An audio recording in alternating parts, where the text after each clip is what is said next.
வானத்திலும் பூமியிலும் சகல அதிகாரமும் எனக்கு கொடுக்கப்பட்டிருக்கிறது.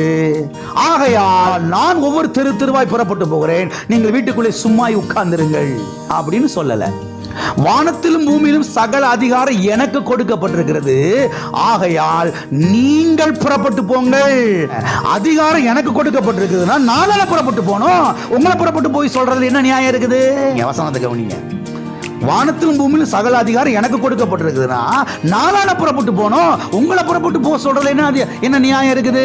இயேசு சொல்றாரு, வானத்திலும் பூமியிலும் சகல அதிகாரம் எனக்கு கொடுக்கப்பட்டிருக்கிறது.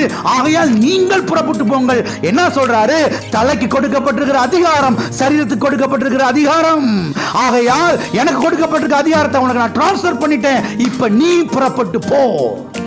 நீ புறப்பட்டு போய் அற்புதங்களை அடையாளங்களை நடப்பி பிசாசின் கிரியைகளை அழியுங்கள். பிசாசின் மேலே அதிகாரம் எடுங்கள், ஜெயமிடுங்கள், வெற்றி பெறுங்கள். நீங்கள் புறப்பட்டு போங்கள் என்று சொல்கிறார். தேவனுடைய பிள்ளைகள் இந்த சத்தியத்தில் ஆழமாய் கவனிக்க வேண்டும்.